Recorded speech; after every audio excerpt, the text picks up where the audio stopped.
Tonight, we begin a series of special reports on the first anniversary of the earthquake and tsunami in Japan. On March 11th of last year, Japan was hit by a magnitude 9 earthquake followed by a deadly tsunami. More than 16,000 people were killed.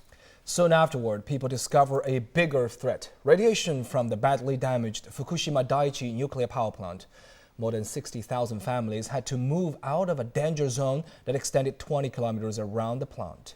What are their lives like a year later? Our reporter Xin Zhitong talked to Fukushima residents there and in Shanghai to find out more. This traditional Japanese handicraft is the work of 80-year-old Tsuyako Iwano, who did it because she's homesick. Her daughter Shoko Iwano has lived in Shanghai for more than a decade and brought her mother over last December. Their home back in Fukushima is just 8 kilometers away from the Daiichi nuclear power plant. She says the moments after the earthquake were nerve-wracking.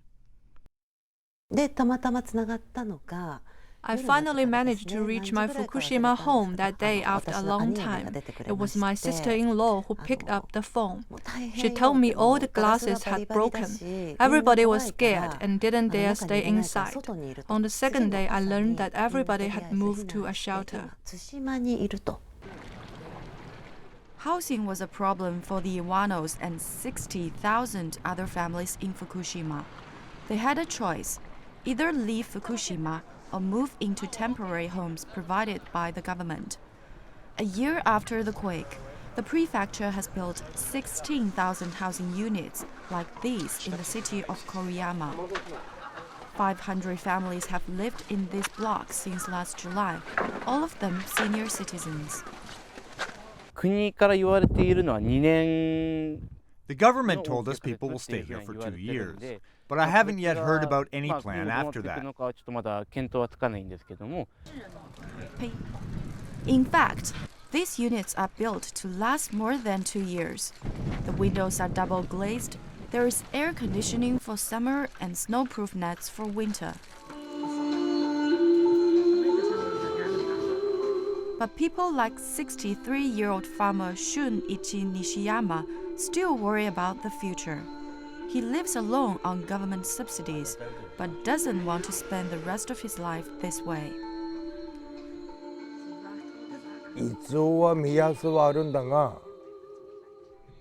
I do have a plan. I want to go to Nagasaki to be a farmer. During the second year, I will receive a piece of land free of charge. And after 3 years, I can get 1 million yen. I have always been a farmer. I can do the job, and I can plant anything.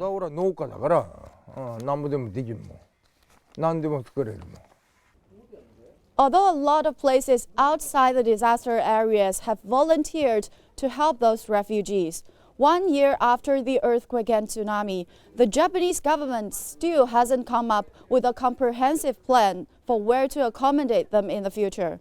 But a lot of the elderly people told us they just want their old lives back.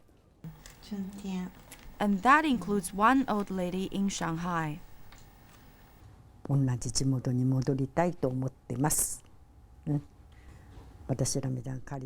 I really want to go back. I miss my old friends there. No matter what happened, I just want my old life back. But that's unlikely to happen. The Japanese government says it may take 40 years to completely shut down the Daiichi nuclear power plant.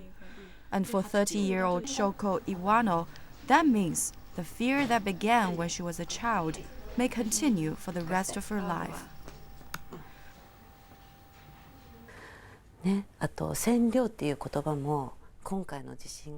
The world began to learn about the term millisievert after the disaster. We grew up with that. We've been told for a long time that the nuclear power plant is safe, so there's no road wide enough for emergency evacuation.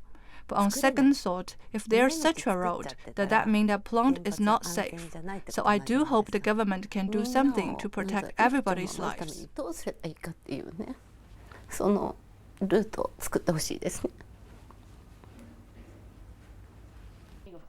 The Japanese cabinet just announced this weekend it will spend at least 1 trillion yen or more than $12 billion to clean up the radiation-contaminated areas. Shoko Iwano's elderly brother's company is already involved in that. Despite all the worries, Iwano says she expects her brother can make it, because no matter where the Iwanos live, Fukushima will always be home. 新之聪 Shanghai Live